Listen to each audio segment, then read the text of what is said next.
40 წლის ბავშვების ეპოქა რომ წარსულს ჩაბარდეს, აქაც ჩემს მეთოდებს გაგიზიარებთ. 1 წლის ასაკიდან მოყოლებული ჩემს შვილებს აქვთ თავიანთი პასუხისმგებლობები ოჯახში. ყველა ასაკში, რა თქმა უნდა, თავიანთი შესაძლებლობების შესაბამისად. მაგალითად, კოვზით კვება რომ დაიწყეს, თხოვე რომ თავიანთი გამოყენებული ნიჟარაში ჩაედოთ. სკამი თავის ადგილზე შეეწიათ. გამოყენებული სალფეტკი ნაგავში ჩაეგდოთ. ასაკის ზრდასთან შესაბამისად პასუხისმგებლობებიც იცვლებოდა და იზრდებოდა.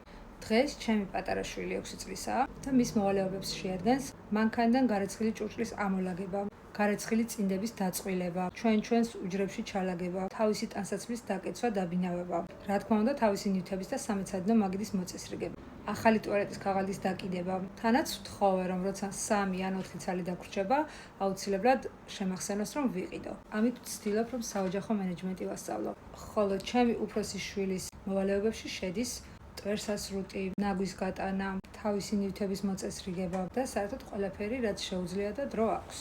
მივაჩვიე იმას, რომ მათ ნაცვლად პრობლემებს მე არასდროს მოვაგვარებ, მათ დანაშაულზე ბოდიშს მე არ მოვიხდი და მათ შეცდომებს მე არ გამოვასწორებ.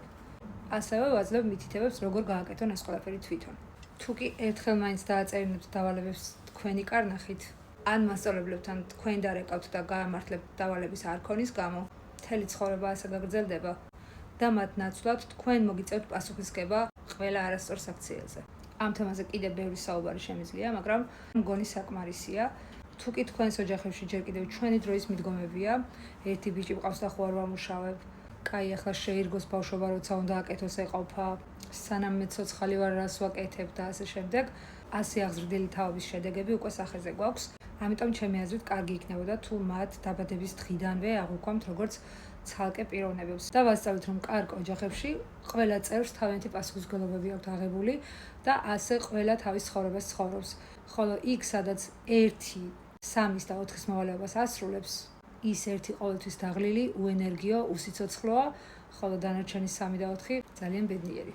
მაგრამ ასეთი ოჯახების ძალიან ბევრი მაგალითი გვაქვს დღესდღეობით და მე პირადად დიდი სურვილი მაქვს, რომ შემდეგ თაობებში მეტად განვითარებული, გააზრებული, პასუხისმგებლიანი, მშრომელი და ნამდვილი ზრდასრული ადამიანები გვყავდეს. ასე თითოეულსაც გვეშველება და სამშობლოსაც.